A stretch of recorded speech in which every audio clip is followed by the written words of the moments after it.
다니엘서 11장입니다. 내가 또 메대 사람 다리오 원년에 일어나 그를 도와서 그를 강하게 한 일이 있었느니라. 이제 내가 참된 것을 내게 보이리라. 보라, 바사에서 또 새 왕들이 일어날 것이요 그 후에 넷째는 그들보다 심히 부유할 것이며 그가 그 부유함으로 강하여진 후에는 모든 사람을 충동하여 헬라 왕국을 칠 것이며 장차 한 능력 있는 왕이 일어나서 큰 권세로 다스리며 자기 마음대로 행하리라.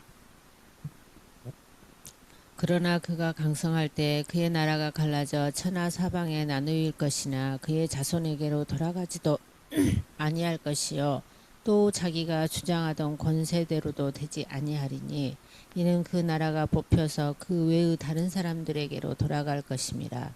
남방의 왕들은 강할 것이나 그 군주들 하나는 그보다 강하여 권세를 떨치리니 그의 권세가 심히 클 것이요 몇 해 후에 그들이 서로 단합하리니 곧 남방왕의 딸이 북방왕에게 가서 화친하리라. 그러나 그 공주의 힘이 쇠하고 그 왕은 서지도 못하며 권세가 없어질 뿐 아니라 그 공주와 그를 데리고 온 자와 그를 낳은 자와 그 때에 도와주던 자가 다 버림을 당하리라. 그러나 그 공주의 본 족속에게서 난 자 중 한 사람이 왕위를 이어 권세를 받아 북방왕의 군대를 치러 와서 그의 성에 들어가서 그들을 쳐서 이기고 그 신들과 부어 만든 우상들과 은과 금의 아름다운 그릇들은 다 노력하여 애굽으로 가져갈 것이요 몇 해 동안은 그가 북방왕을 치지 아니하리라. 북방왕이 남방왕의 왕국으로 쳐들어갈 것이나 자기 본국으로 물러가리라. 그러나 그의 아들들이 전쟁을 준비하고 심히 많은 군대를 모아서 물이 넘침같이 나올 것이며 그가 또 와서 남방왕의 견고한 성까지 칠 것이요 남방왕은 크게 노하여 나와서 북방왕과 싸울 것이라. 북방왕이 큰 무리를 일으킬 것이나 그 무리는 그의 손에 넘겨준 바 되리라. 그가 큰 무리를 사로잡은 후에 그의 마음이 스스로 높아져서 수만 명을 엎드러뜨릴 것이나 그 세력은 더하지 못할 것이요 북방왕은 돌아가서 다시 군대를 전보다 더 많이 준비하였다가 곧 몇 해 후에 대군과 많은 물건을 거느리고 오리라. 그때 여러 사람이 일어나서 남방왕을 칠 것이요 내 백성 중에서도 포악한 자가 스스로 높아져서 환상을 이루려 할 것이나 그들이 도리어 걸려 넘어지리라.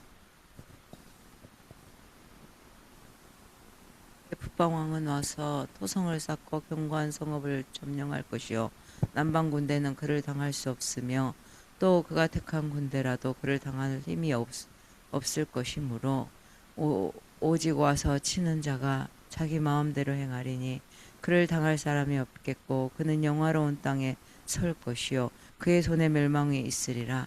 그가 결심하고 전국의 힘을 다하여 이르렀다가 그와 화친할 것이요 또 여자의 딸을 그에게 주어 그의 나라를 망하게 하려 할 것이나 이루지 못하리니 그에게 무익하리라. 그 후에 그가 그의 얼굴을 바닷가로 돌려 많이 점령할 것이나 한 장군이 나타나 그의 정복을 그치게 하고 그 수치를 그에게로 돌릴 것이므로 그가 드디어 그 얼굴을 돌려 자기 땅 산성들로 향할 것이나 거쳐 넘어지고 다시는 보이지 아니하리라. 그 왕위를 이을 자가 압제자를 그 나라의 아름다운 곳으로 두루 다니게 할 것이나 그는 분노함이나 싸움이 없이 몇 날이 못되어 망할 것이요 또 그의 왕위를 이을 자는 한 비천한 사람이라 나라의 영광을 그에게 주지 아니할 것이나 그가 평안한 때를 타서 속임수로 그 나라를 얻을 것이며 넘치는 물 같은 군대가 그에게 넘침으로 말미암아 패할 것이요 동맹한 왕도 그렇게 될 것이며 그와 약조한 후에는 그는 거짓을 행하여 올라올 것이요 소수의 백성을 가지고 세력을 얻을 것이며 그가 평안할 때에 그 지방의 가장 기름진 곳에 들어와서 그의 조상들과 조상들의 조상이 행하지 못했던 것을 행할 것이요 그는 노력하고 탈취한 재물을 무리에게 흩어주면 계략을 세워 얼마 동안 산성들을 칠 것인데 때가 이르기까지 그리하리라. 그가 그의 힘을 떨치면 용기를 다하여 큰 군대를 거느리고 남방왕을 칠 것이요 남방왕과 심히 크고 강한 군대를 거느리고 맞아 싸울 것이나 능히 당하지 못하리니 이는 그들이 계략을 세워 그를 치민이라. 그의 음식을 먹는 자들이 그를 멸하리니 그의 군대가 흩어질 것이요 많은 사람이 엎드러져 죽으리라. 이 두 왕이 마음에 서로 해하고자 하여 한 밥상에 앉았을 때에 거짓말을 할 것이라. 이 일이 형통하지 못하리니 이는 아직 때가 이르지 아니하였으므로 그 일이 이루어지지 아니할 것임이라. 북방 왕은 많은 재물을 가지고 본국으로 돌아가리니 그는 마음으로 거룩한 언약을 거스리며 자기 마음대로 행하고 본토로 돌아갈 것이며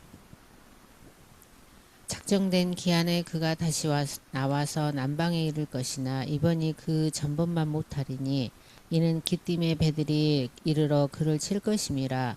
그가 낙심하고 돌아가면서 맺은 거룩한 언약에 분노하였고 자기 땅에 돌아가서는 맺은 거룩한 언약을 배반하는 자들을 살필 것이며 군대는 그의 편에 서서 성소 곧 견고한 곳을 더럽히며 매일 드리는 제사를 폐하며 멸망하게 하는 가증한 것을 세울 것이며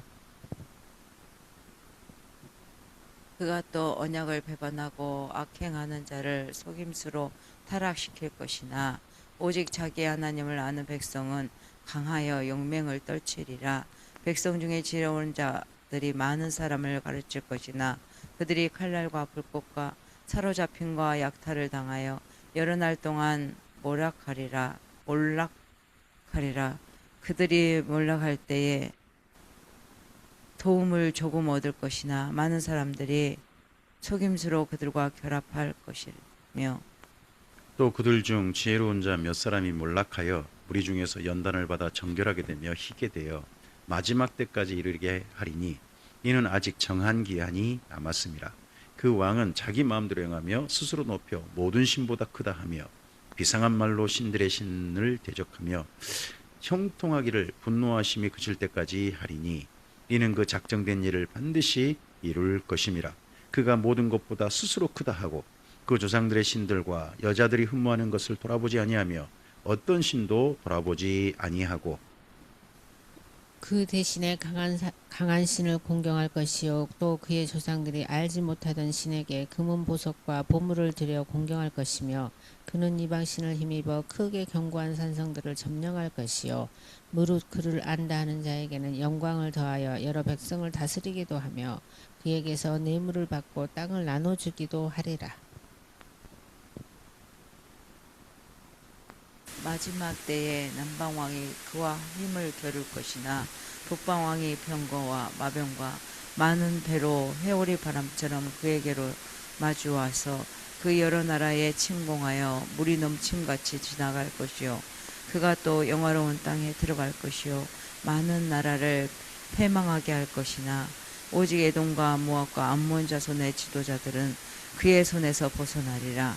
그가 여러 나라에 그의 손을 펴리니 애굽 땅도 면하지 못할 것이라.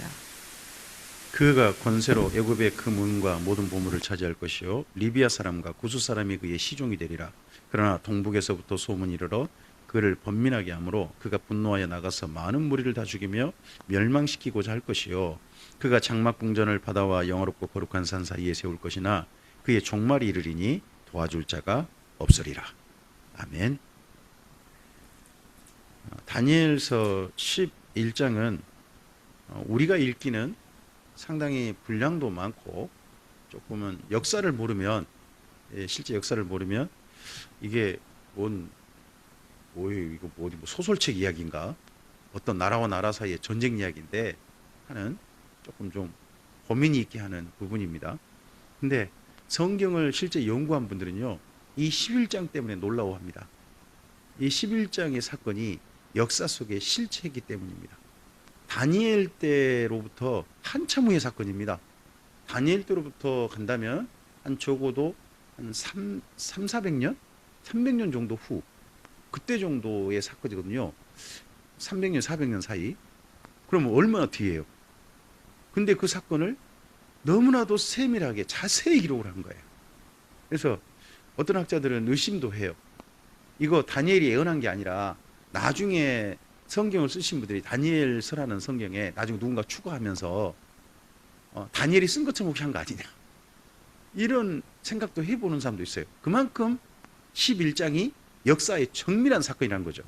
그래서 11장 거기 첫머리에다가 제목을 좀 붙여놓으시겠습니까? 이게 남북왕국 전쟁이라는 겁니다. 남북왕국 전쟁인데 무려 150년간이나 이루어집니다. 거기에 북쪽 나라는 셀류코스 왕조라고 하는 나라입니다. 셀류코스 왕조. 그리고 남쪽 나라는 톨레미라고 하는 나라예요. 톨레미는 이집트에 있고요. 이집트를 크게 중심하고 있고, 그리고 셀류코스는 지금 현재 트르키에 있죠. 트르키에 이쪽을 중심하는 나라예요. 어마어마한 나라죠. 근데 나라는 누가 더 크냐 그러면 셀류코스가 훨씬 커요. 근데 셀류코스는 원래는 톨레미라는 나라가 거기 그 자리에 안티오코스라는 나라가 있었거든요.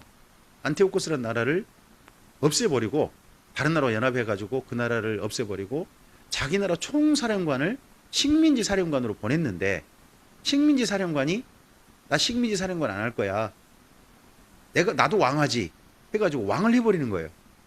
그러니까 그게 괘씸해가지고 둘이 싸운 거예요. 마침꼭 뭐 같냐 그러면 요즘 우리 가까운 데 같으면 미국의 독립전쟁을 아시나요? 미국이 원래 어느 나라 식민지였죠? 미국 땅이요, 원래 식민지가 프랑스하고 영국의 식민지였어요. 영국보다는 어때요? 땅이 영국하고 프랑스보다 미국이라는 땅이 넓어요, 좁아요? 훨씬 커요. 미국은 훨씬 큽니다. 지금 현재 전 세계 땅으로 말하면 땅 넓이만으로 봤을 때 미국이란 나라가 어마어마한데 3위인가 그래요. 그렇게 큰 나라죠. 근데 거기가 식민지였어요. 영국이란 나라가 얼마나 커요? 우리나라보다 조금 더 커요. 땅 크기로 보면. 근데 그런 나라가, 미국의 한 개 주밖에 안 되는 그런 나라가 미국이라고 하는 그 어마어마한 땅을 식민지 삼은 거예요. 그러면 식민지 사람들이 거기 영국한테 식민지 국민으로서 잘 보여야 돼요, 우리 독립할 거야 해야 돼요? 근데 여기 셀류코스 왕조도 마찬가지인 거예요.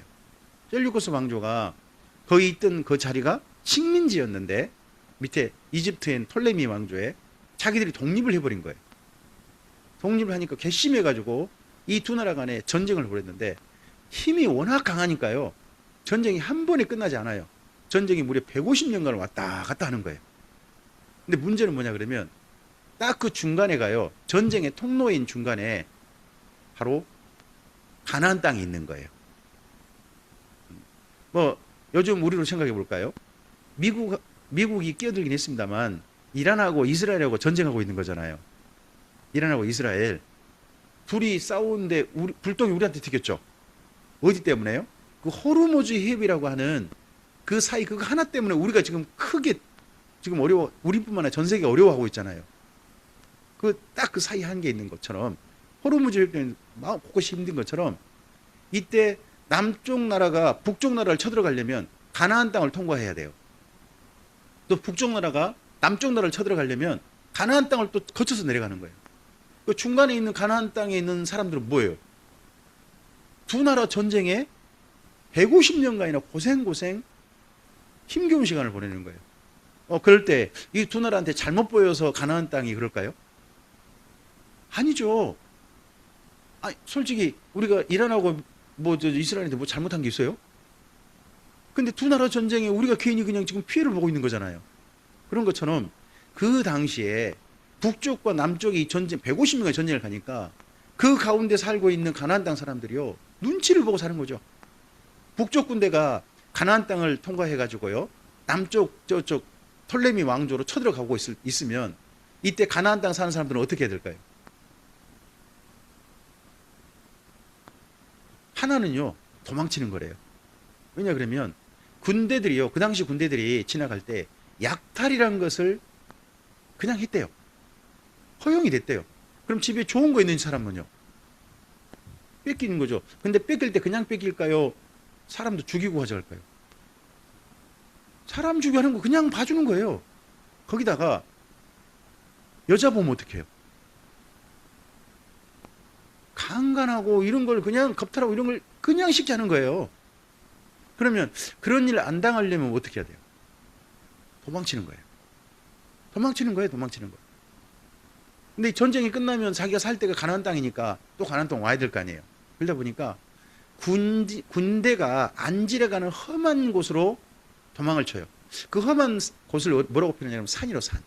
혹시 예수님께서 이런 말씀하신 거 기억나실까요? 예루살렘에 거룩한 곳에 멸망에 가증한 것이 선 것을 보거든 읽는 자는 깨달을진저 유대에 있는 자는 산으로 도망하라. 이런 말씀이 신약성경에 있죠. 그 산으로 도망하라는 게 뭐냐 그러면 군대들이 안지러가는 곳이에요. 군대들이 안지러가는 곳. 우리나라는 6.25라는 전쟁을 겪었잖아요. 6.25라는 전쟁 겪을 때 우리나라에 안전한 곳이 있었나요 없었나요? 없죠. 왜요? 곳곳이 다 스며들었으니까. 북한군도 다 스며들었고 또 우리나라 군대도 다 스며들었잖아요. 그래가지고 사실은 북한군의 박해, 북한군의 진짜 그 어마어마한 잔해하는 그런 일들을 우리나라 곳곳이 겪었죠. 근데 그와 함께 사실은 우리나라의 남한의 군인들이 또한 북쪽에 올라가서 하는 그런 또 나쁜 일도 있다고 합니다. 근데 그건 우리가 굳이 기억하려고 하지 않는 거죠. 그러니까 전쟁 곳곳이 그런 피해를 입으니까 도망을 치는 거죠. 도망을 쳐요. 또 도망을 안 치도 도망칠 수 없으면 그럼 어떻게 해야 돼요? 어떻게 하면 생존할 수 있을까요? 그 군대가 지나갈 때. 협조해 주는 거죠. 특히 협조해 주는 게 뭐냐 그러면 지나갈 때 군인들의 사기를 높여주는 거죠. 뭐 해줘야 될까요? 식량도 주고 또 나와가지고 뭐 해주냐면 막 흔들어 주는 거죠. 위쪽 톨레미 왕조가 저 밑으로 내려갈 때는 나와서 무슨 깃발을 흔들어 줘야 되겠어요? 네, 집에다가 국기를 2개 준비해 주는 거죠. 하나는 저쪽 톨레미 왕조 국기 남쪽, 저기 있는 또 하나 셀류쿠스 왕조 준비했다가 셀류쿠스가 쳐들어 내려가면 셀류쿠스 왕조 국기 가지고 나오고 또 톨레미 왕조가 쳐들어 올라가면 톨레미 왕조 국기 나와가지고 이런 일들을 150년을 해야 되는 거예요. 그 가나안 땅에 누가 살아요? 이스라엘 민족이요. 바벨론 포로기 하는 이스라엘 민족이 거기 살다가 그런 끔찍한 일을 겪게 됩니다. 그런 사건이 여기 11장 사건이에요. 약간 일부만 조금은 좀 적어볼까요? 11장에서 시작은 거기 2절 있죠. 2절은 페르시아 황제들입니다. 거기 보면 바사에서 새 왕이 일어난다 그러죠. 바사가 페르시아예요. 이 새 왕이 굉장히 강력한 사람들이에요. 새 왕이 그 새 왕이 뭐 고레스라든지 다리오라든지 그리고 아하수에로라든지 그런 사람이에요. 그리고 그 후에 한 사람은 더 강해져요. 그 사람은 아닥사스다예요. 우리 성경에 나오는 아닥사스다. 그래서 거기 2절은 페르시아라고 하시면 돼요. 페르시아 강력했을 때. 그랬을 때 헬라에서 그리스에서 한 왕이 일어나요. 그래가지고 페르시아를 정복해버립니다. 거꾸로. 거기 3절 있죠. 3절에 한 강력한 능력 있는 왕. 거기 옆에다가 써놓으실까요? 알렉산더라고. 알렉산더가 그렇게 와가지고 강력하게 힘을 가지고 페르시아를 정복해버립니다. 근데 이 알렉산더가 일찍 죽죠. 일찍 죽은 바람에 그와 함께 정복전쟁에 나섰던 그 장군들이 그 알렉산더가 정복한 땅을 나눠서 결국은 4개 나라가 남습니다. 거기 보시면 4절에 보시면 그 강성할 때 그의 나라가 갈라져서 천하사방에 나뉜다 그러죠. 4개 나라가 나뉜 거예요. 뭐 써놓으시려면 이렇게 써놓으시면 돼요. 첫 번째 나라가 리시마커스라는 나라예요. 거기 뭐 따로 있지 않아요? 두 번째 나라는 카산드라는 나라입니다. 세 번째 나라가 오늘 여기 전쟁의 주 대상이 되는 안티오코스라는 나라가 있습니다. 제일 영토가 넓었어요. 안티오코스. 그리고 이집트를 차지한 톨레미라는 왕조예요. 4왕조가 출발하는 거예요. 근데 그 가운데서 이 안티오코스라는 왕조가 땅도 넓고 하다 보니까 제일 의시된 거죠. 지 잘났다고 뻑인 거죠. 그러니까는 다른 나라들이 쳐들어와가지고 이 안티오코스를 몰살시켜버립니다. 그리고는 그 나라 누구한테 줘버리느냐? 톨레미에게 주는 거예요. 톨레미 당신이 다스리시오. 그러니까 톨레미가 거기 나라에 셀류코스라고 하는 총사령관을 그 땅에 주둔하게 하면서 식민지 총사령관을 하게 한 겁니다. 그런데 셀류코스가 비판을 해버린 거죠. 거기 5절 있죠. 5절에 남방왕이 나오죠. 남방 왕에다가 톨레미라고 쓰실까요? 이제 이 정도는 써놓으셔도 괜찮겠죠? 톨레미. 그 다음에 6절에 보시면 남방 왕의 딸이 북방 왕에게 가서 화친한다 그러죠. 북방 왕이 있지 않습니까? 북방 왕에다가 셀류코스라고 쓰시면 좋을 것 같습니다. 그래서 이 남방의 남쪽에 있는 나라 톨레미, 이집트예요. 현재 이집트를 차지하고 있던 나라와, 그리고 북방 왕 셀류코스, 지금 이제 투르키예를 중심으로 해서 큰 땅을 차지한 그 나라예요. 그 나라 왕 사이에 서로 간에 150년 전쟁을 하게 되는 거예요. 사이 좋게 지냈다가 상대편을 어쨌든지 무너뜨리려고 했다가 외교적 음모도 꾸몄다가 전쟁도 했다가 그런 내용을 쭉 해요. 근데 이런 전쟁 가운데 가나안 땅에 이스라엘 민족이 아주 끔찍한 일을 겪게 돼요. 이 전쟁이, 그렇지, 전쟁에 휩쓸려 가지고 피해를 입었는데 더 끔찍한 일을 겪게 돼요. 그 일을 하는 사람이 20절이 있죠. 20절에 한 사람이 나와요. 20절부터 보면 거기 21절에 또 그의 왕위를 이을 자는 한 비천한 사람이라 하는 부분이 있죠. 밑줄 읽어볼까요? 21절에 또 그의 왕위를 이을 자는 한 비천한 사람이라 하고, 그 사람 이름은 좀 써놓으셔야 돼요. 이 사람의 왕의 정식 호칭은 안티오코스 4세, 안티오코스 4세 에피파네스예요. 이 사람이 어떻게 나라가 혼란한 틈을 타가지고 자기가 원래 왕의 자격이 없는데 왕이 된 거예요. 황제가 된 거죠. 황제가 되고 난 다음에 내부적으로 소란한 것을 막기 위해서 밖으로 전쟁하는 거죠. 뭐 지금 현재 이란하고 그 이스라엘 전쟁을 하는 그 요인 중에 그 이스라엘의 네타냐후 총리라는 사람 있지 않습니까? 그 사람이 사실 지금 재판 중이거든요. 이스라엘에서 전쟁이 멈추면 재판이 진행된대요. 잠깐 지난번에 휴전할 때도 재판이 다시 열렸어요. 근데 또 전쟁 또 해버렸어요. 그러니까 그 사람이 자기 재판을 멈추게 하는 방법이 뭐예요? 밖으로 전쟁하는 거죠. 여기 뻔히 보여요. 뻔히 전 세계에 보이는데, 이 사람도 자기가 자격이 없는데 왕이 되다 보니까 내부로 불만이 많은 거죠. 불만이 많은 그걸 갖다가 전부 다 남쪽 나라를 정복하는 데 다 쓰게 돼요. 그러니까 내부에 있던 모든 불만 세력이 불만을 못하고, 그 정당성이 있으니까 남쪽 나라 정복에 대해서는 거기에 온 나라가 힘을 합치게 되고, 그때 이 비천한 사람이 도리어 큰 위세를 떨치게 돼요. 큰 위세를 가져가지고 강력한 남쪽 정복 전쟁을 해냅니다. 해내는데 나중에 이게 실패하게 돼요. 거기 28절을 가볼까요? 28절에 북방왕은 많은 재물을 가지고 본국으로 돌아가리니, 이 북방왕이 누구냐 그러면 안티오코스 4세 에피파네스라는 사람이에요. 그가 마음으로 거룩한 언약을 거스리며 자기 마음대로 행하고 본토로 돌아갈 것이고, 작정된 기한에 그가 다시 와서 남방에 이를 것이나, 또 이번에 전쟁을 또 한 거예요. 남쪽에다가. 그러니까 두 나라 사이, 이스라엘하고 이란 휴전한다고 해가지고 그거 믿으면 안 돼요. 우리도요, 북한하고 휴전했잖아요. 지금 전쟁이 종전이 아니에요. 북한하고 우리는 휴전이거든요. 그럼 언젠간 전쟁이 일어나도 우리는 할 말이 없어요. 그래도 다행히 한 70년 동안 우리가 전쟁이 없이 사는 거죠. 큰 전쟁 없이. 정말 감사한 거죠. 근데 여기도 이 두 나라도, 이 큰 나라가 서로 우리 그만 싸우자 해놓고는 사실은 잠깐만 그만 싸우자는 거예요. 또 싸우러 내려가는 거죠. 근데 또 싸우러 내려가는 이유가 뭘까요? 싸우러 내려가면 가져올 게 있는 거예요. 전쟁을 하는 이유는요, 그 전쟁해가지고 자기한테 이익이 되니까 하는 거예요. 무조건 상대편 때리는 재미로 가는 거 아니죠. 이익이 되니까 하는 거죠. 근데 이번에 가봤더니 북방왕이 가봤더니 남쪽 나라를 도와주는 강력한 세력이 와 있는 거예요. 거기 30절에 보시면, 29절 3절 보시면, 작정된 기한에 그가 나와서 남방에 이를 것이나 이번이 1000번만 못한다 그러죠. 이유가 뭐라고요? 이는 기띠메 배들이 이르러 그를 칠 것이라고 했어요. 이 기띠메 배들 밑줄 긋고요, 로마라고 하세요. 이때가 헬라 제국인데, 헬라 제국이 드디어 이제 기울고요, 로마 제국이 이 지중해를 다스리는 패권 제국으로 일어서기 시작한 거예요. 강력한 나라로. 그래서 이집트에 로마 군대가 와가지고요, 톨레미 왕조를 도와준다 그러면서 톨레미 왕조를 먹어버리는 거예요. 그러다 보니까 겉으로는 바지 사장은 톨레미 왕조예요.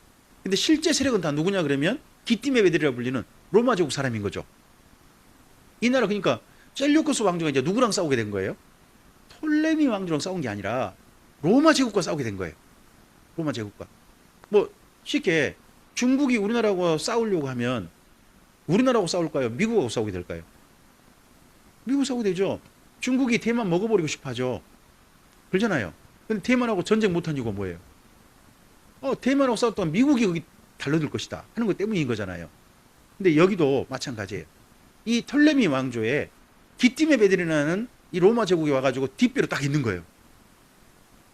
그러다 보니까 북방왕이 아니 톨레미 왕조는 해보겠는데 기띠메 베드리라 불리는 로마 제국하고는 했다간 자기가 도리어 소리를 볼 것 같으니까 엄청난 돈을 들여 전쟁 준비가 내려왔다가 그냥 아무것도 건지지 못하고 돌아가게 된 거예요.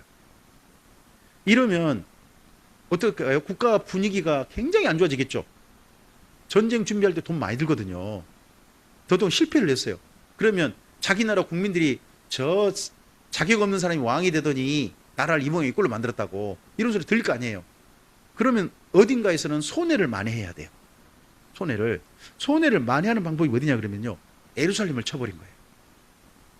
예루살렘에 와가지고 그 예루살렘을 해서 온갖 보물들을 특히 성전에 보물이 있다고 하니까 성전을 약탈해가고 성전에다가 온갖 악한 짓거리를 하는 거예요. 물론 명분은 그래요. 헬라화 정책이라고 하는 겁니다. 자, 거기 31절 있죠.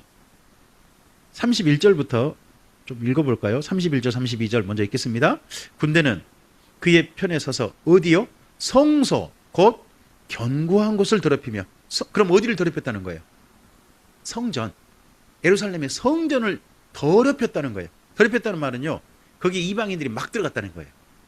막 들어가고 더럽히며 그 다음 또요. 매일 드린 제사를 피하며 멸망하게 하는 가증한 것을 세웠어요. 그럼 매일 드린 제사는 누구한테 바치는 제사예요? 여호와 하나님께 바친 제사는 못 드리게 한 거죠. 대신에 그 성전에다 뭘 세웠다고 해요? 멸망하게 하는 가증한 것. 이게 제우스 신상을 세웠어요. 그리고는 3년 반을 제우스한테 제사를 바치는 장소로 써버려요. 성전을. 이 짓거리를 한 거예요. 쉽게 우리 교회 예배당을 뺏어가지고 여기서 3년 반이나 점치는 대로 쓴다. 그러면 우리 어쩔까요? 얼마나 그 체력에 대해서 분노가 그게 다르겠어요. 그죠? 사실 교회가 조금 좀 정부에 대해 특히 민주당 우리나라 같은 경우는 민주당 정부에 대해서 안 좋아진 게 언제냐 그러면요. 악감정이 많이 생긴 게 언제냐 그러면 코로나 때문이에요. 코로나 때 사실 그거 당연한 거잖아요. 그 코로나가 감염시키는 거 그거 막기 위해서 서로 간에 좀 거리하고 그리고 좀 모이는 거 좀 조심하고 그러다 보니까 교회 모임에 대해서 규제가 많았잖아요. 그때 모든 교회들이 상당히 많은 교회들이 원래 보수적인 교회들이 아니었는데 구급화 교회로 싹 돌아갔어요. 그때 그것 때문에. 여기도 지금 예루살렘에 와가지고 예루살렘을 3년 반이나 성전에서 더더구나 하나님께 제사 못하게 하고 성전에서 제우스한테 제사 드리는 시간을 3년 반을 해버린다 그러면 자기 성전 빼앗긴 거잖아요. 얼마나 분노했겠어요. 그러니까 이에 대해서 강력하게 반발하는 세력들이 일어나요. 거기 32절 이제 이때부터 더 중요합니다. 32절 읽겠습니다. 그가 또 언약을 배반하고 악행하는 자를 속임수로 타락시킬 것이나 오직 자기 하나님을 아는 백성은 강하여 용맹을 떨치리라. 거기 오직 자기 하나님을 아는 백성은 강하여 용맹을 떨치리라. 이 부분은 옆에다가 마카비 항쟁이라고 쓰세요. 이게 유명한 이야기입니다. 혹시 쓰셨나요? 예전에? 안 쓰셨나요? 예, 마카비 항쟁이라고 쓰시기 바랍니다. 이로 인해 가지고 이 이후에 예루살렘이 나중에 독립전쟁 해가지고 승리해요. 승리해서 이 마카비 항쟁의 주 세력이었던 사람들이 하스몬 왕조라는 왕조를 이루게 됩니다. 제사장 가문인데 그들이 왕조를 이루게 돼요. 그리고 33절 있죠? 함께 또 읽어봅시다. 백성 중에 지혜로운 자들이 많은 사람을 가르칠 것이나 그들이 칼날과 불꽃과 사로잡힘과 약탈을 당하여 여러 날 동안 몰락하냐. 이때 백성들이 헬라와 정책을 하는 명분이 그러거든요. 헬라 사람 만드는 거다. 이 미개한 백성을 하는 명분을 갖고 하는데 하나님을 믿는 그 정체성을 잃지 않도록 백성들을 가르치는 자들이 나왔다는 거예요. 그들을 가르쳐 뭐라고 하냐 그러면 지혜로운 자들이라고 표현되어 있어요. 밑줄 긋어볼까요? 거기 33절에 지혜로운 자들 밑줄 긋고 하시딤이라고 쓰시기 바랍니다. 하시딤. 이 지혜로운 자들이 이 이후에 백성들 속에서 존재하게 돼요. 계속해서 세력을 가지고 꾸준히 함께하게 돼요. 이들이 나중에 예수님 때 중요한 사람들이 됩니다. 이 사람들이. 그래서 하시딤 밑에다가 또 써놓으시겠습니까? 바리새인. 신약성경에 바리새인 나오죠. 그 출발이 여기서 나옵니다. 그리고 에세네파라고 저쪽 산속에 들어가가지고 수도하고 하는 사람들도 여기서 나오게 돼요. 이 하시딤에서. 그러니까 여기 가나안 땅이 남북 전쟁으로 말미암아 뜻밖의 피해를 입게 됐어요. 그렇죠? 자기들 뭐 남북 왕국한테 잘못 보인 거 뭐가 있어요? 잘못한 게 뭐가 있어요? 두 나라 싸움에 고래 싸움에 새우등 터진 거죠. 150년간이나. 근데 그때 더더구나 성전에 와가지고 자기들이 잘못한 것도 없는데 성전에 와가지고 성전을 약탈해 가고 그랬단 말이에요. 그러할 때 여기에 굴복한 사람도 많았을 거예요. 하지만 끝까지 저항한 사람들이 왕조를 이루게 되죠. 그들이 누구라고요? 하스몬 왕조. 근데 그와 함께 백성 중에 어떤 사람이 있다고요? 백성들을 하나님을 가르치는 사람들이 있었다는 거죠. 지혜로운 자들이라 불리는. 이들이 있어가지고 이들이 나중에 하나님과 만나게 돼요. 예수님과 만나게 돼요. 그게 35절이에요. 35절 함께 또 읽어볼까요? 또 그들 중 지혜로운 자 몇 사람이 몰락하여 무리 중에서 연단을 받아 정결하게 되며 희게 되어 마지막 때까지 이르게 되리니 이는 아직 정한 기한이 남았음이라 합니다. 거기 마지막 때라는 표현이지 않습니까? 여기 성경에서 말하는 마지막 때는 예수님의 재림 때만을 가리킨 표현이 아닙니다. 예수님의 초림. 예수님께서 맨 먼저 이 땅 가운데 마리아를 통해 태어나신 시간 있지 않습니까? 요셉의 아들로 태어나셨던 그때부터 종말이 마지막 때가 시작됩니다. 그 마지막 때에 예수님이 태어나시는 그 마지막 때에 이 지혜로운 자들을 통해서 가르침 받은 자들이 예수님과 만나게 되는 거예요. 그들이 누구냐 그러면 예수님이 12제자로 생각하시면 돼요. 12제자가 다 이 지혜로운 자들의 가르침을 받았던 사람들인 거죠.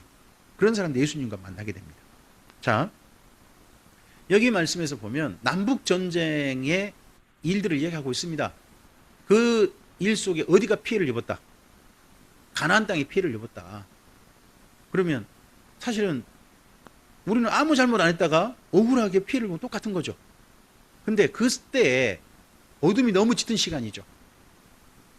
근데 그때에 하나님의 진정한 사람들은 이때도 빛을 발하게 됩니다. 어둠 가운데 빛을 발하게 되고 어둠 가운데 자기 길들을 분명하게 찾아가게 됩니다. 그 두 종류의 사람이 하스몬 왕조 한 마카비 항쟁한 사람이었고 또 한 사람이 지혜로운 자들이라 불리는 사람들이었습니다. 오늘 우리에게도 우리가 원치 않는 뜻밖의 어둠이 우리 삶에 갑자기 나타날 수 있습니다. 150년간이나 이런 일을 당할 줄 이들이 어떻게 알았겠습니까? 가나안 땅으로 다시 돌아올 때 바벨론 포로 기한할 때 앞으로 우리는 가나안 땅 돌아가서 150년간이나 딴 나라 전쟁에 괜히 입술에 억울한 일 당할 거다. 그런다면 거길 왜 가겠습니까? 그럼에도 불구하고 가나안 땅에 그런 일이 있을지도 모르고 돌아가고 그런 일이 있음에도 불구하고 가나안 땅을 지켰던 사람들입니다. 그 사람들에게 더 안타까운 일이 벌어졌죠. 그게 뭐냐 그러면 여기 성전을 빼앗기고 성전에서 돼지피가 뿌려지고 제우스한테 절하게 하고 하는 그런 끔찍한 일을 겪게 된 겁니다. 그러할 때 그 어둠이 짙었을 때에 하나님께서 그런 가운데서 지혜로운 자들이 있게 하셔서 그들로 하여금 그 자기들의 정체성을 지켜내게 하셨습니다. 그리고 그 정체성을 지켰던 자들이 나중에 예수님과 만나게 되었습니다. 오늘 우리 시대도 우리가 사는 삶에도 그런 어둠이 저는 찾아올 수 있다고 생각합니다. 그 어둠이 찾아올 때 우리의 정체성을 도리어 지켜주는 기회가 된다면 많은 사람이 거기에 타락하고 거기에 굴복하겠지만 도리어 우리의 정체성을 하나님의 진정 사람의 정체성을 지킨다면 그로 인해서 하나님과 만나게 되는 하나님의 아름다운 은혜를 입는 결국 바로 주역이 되는 그런 일들이 우리의 삶 속에도 있게 될 것이라고 믿습니다. 주의 선하신 인도하심이 오늘 하루 되도록이면 이런 어둠이 찾아오지 않길 바랍니다. 근데 어둠이 온다 할지라도 자기의 정체성을 지켜갈 모든 주님의 사람들에게 하나님의 선하신 도우심으로 또는 하나님의 모범으로 이 말씀이 우리에게 주어지게 되기를 바랍니다. 주께서 함께 하시길 바랍니다. 주님 감사합니다. 주께서 허락하신 말씀을 삼가되었습니다. 다니엘서 가운데 정말 놀라운 역사 속에 실현되었던 본문, 남쪽 왕조인 톨레미 왕조와 북쪽 왕조인 셀류쿠스 왕조의 전쟁 가운데서 뜻밖의 피해를 입었던 가나안 땅의 사람들의 이야기를 우리가 잠깐 대했습니다. 그들은 잘못한 것도 없음에도 불구하고 뜻밖의 피해를 입었고 더 끔찍한 피해는 그들의 하나님께 제사했던 장소마저도 이방신에게 제사한 장소로 빼앗기는 그런 일까지 겪어야 했습니다. 그러한 가운데서 이방신을 따라가 버린 사람도 있겠지만 하나님의 사람으로서 정체성을 지키고 그 독립을 일궈내는 사람도 있고 그리고 그 가운데서 지혜를 가르쳐서 하나님의 사람의 정체성을 잘 지키기 위해서 마지막 때까지 희어진 사람으로서 주님을 만나게 하는데 도움이 됐던 사람들도 있습니다. 우리의 삶 가운데도 어떤 뜻밖의 어려움이 올 수 있음을 인정합니다. 그러할 때 우리들이 용맹한 사람이 될 수 있도록 도와주시옵소서. 지혜를 바르게 가르치고 또는 지혜를 따라갈 수 있는 그 가운데서도 빛을 따라갈 수 있는 우리들이 될 수 있도록 도와주시옵소서. 그래서 우리가 그 어둠을 다 벗어나서 흰 새벽을 맞이하고 우리 자신도 정결하게 되어져서 주님을 뵙게 되는 우리이도록 주님 이끌어 주시옵소서. 주께 의탁드리오며 예수님 이름으로 기도합니다. 아멘.